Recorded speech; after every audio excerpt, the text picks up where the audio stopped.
আসসালামু আলাইকুম প্রিয় শিক্ষার্থী, আশা করি আল্লাহ তাআলার অসীম রহমতে ভালো আছেন। আলহামদুলিল্লাহ, আমিও ভালো আছি। আজকে আমি আপনাদের একটি বিষয় শেয়ার করব। বাংলাদেশ উন্মুক্ত বিশ্ববিদ্যালয়ের এইচএসসি প্রোগ্রামের কৃষি শিক্ষা প্রথম পত্রের কিছু সৃজনশীল প্রশ্ন এবং কিছু বহু নির্বাচনী প্রশ্ন, যেগুলো থেকে পরীক্ষা আসার সম্ভাবনা রয়েছে। তবে শিক্ষার্থী, এখানে যে সময় মানবন্টন এগুলো আপনারা দেখবেন না, কারণ আপনাদের পরীক্ষায় 6টা প্রশ্ন থাকবে, সেখান থেকে 4টা লিখতে হবে।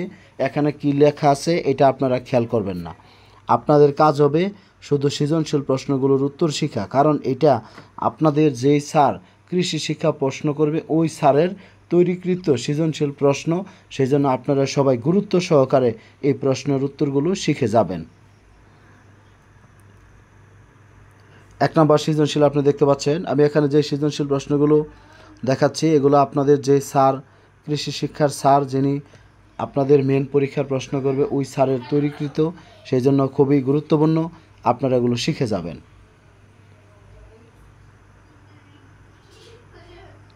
এখানে 5টা প্রশ্ন আছে সৃজনশীল, এটি শিখে গেলে আশা করি যে আমি আপনার এখানে 3টা আপনারা এখান থেকে কমন পাবেন।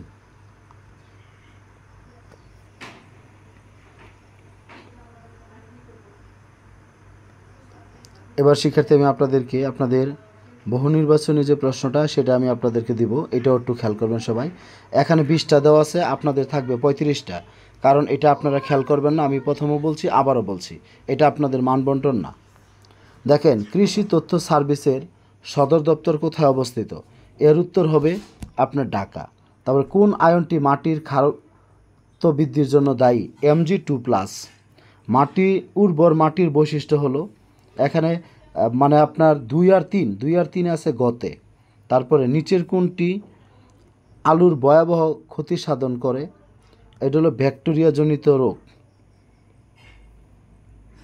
তারপরে পেঁয়াজ উৎপাদনের জন্য উত্তম তাপমাত্রা 10 থেকে 12 ডিগ্রি সেলসিয়াস। পিট মাটি কোন অণুজীব সারের বাহক? সেটা হলো আপনার রাইবোজিয়াম, মানে ক নাম্বার রাইবোজিয়াম। মাশরুম কী হিসাবে খাওয়া যায়? সবজি। মধু উৎপাদনের জন্য কোন মৌমাছি বেশি উপযোগী? এটা শিক্ষার্থী আমার এটা জানা নাই, এই জন্য আমি এটা বলবো না, কারো ভুল উত্তর বলে লাভ নাই। ধান বীজ বপনের জন্য পানিতে ভিজিয়ে নিতে হয় 48 ঘন্টা। আখের ফলন ও গুণগত মানের পাট কখন কাটবেন? ফুল ফুটার সময়, খ নাম্বার ফুল ফুটার সময়, যখন ফুল ফুটবে তখন। তারপর শিক্ষার্থী আরও কিছু প্রশ্ন এখানে আমি আপনাদের বলে দেব। কোন ধরনের বল তুলা সংগ্রহের জন্য উত্তম? সেটা হলো আপনার পরিপক্ক বল।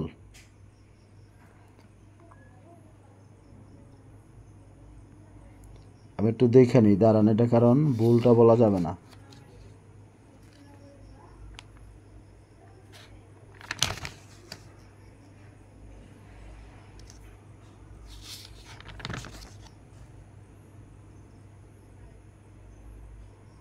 হ্যাঁ, পরিপক্ক বল, ঠিক আছে। বীজ তুলা হতে আঁশ ছাড়ানোকে কি বলে? এটা হলো শিক্ষার্থী এটা জিনিং।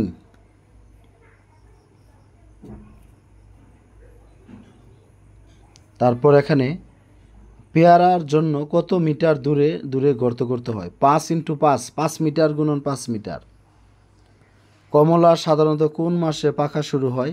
এটা হলো নভেম্বর ডিসেম্বর মাসে। মাটির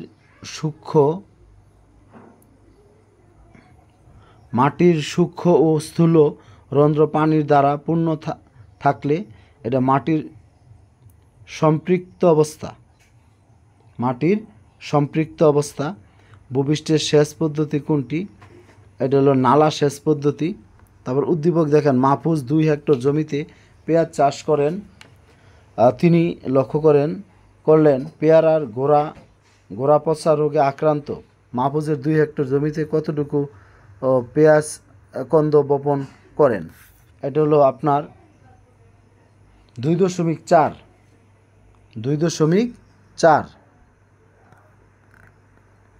তারপরে দেখতে পাচ্ছেন এখানে রোগ দমনে মাহফুজ কি স্প্রে করতে পারে?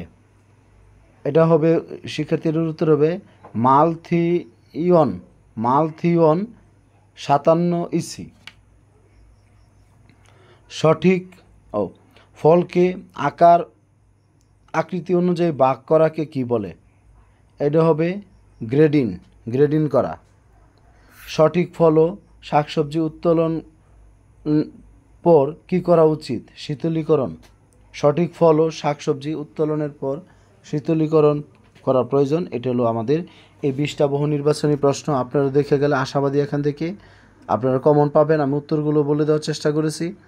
আর শিক্ষার্থী, আপনাদের ওই যেই 5টা সৃজনশীল প্রশ্ন দিয়েছি, খুব ভালোভাবে এটা করবেন, কারণ আপনাদের যেই স্যার কৃষি শিক্ষার প্রশ্ন করবে ওই স্যারের তৈরিকৃত প্রশ্ন, আমি আশাবাদী যে এখান থেকে প্রশ্ন কমন পড়বে।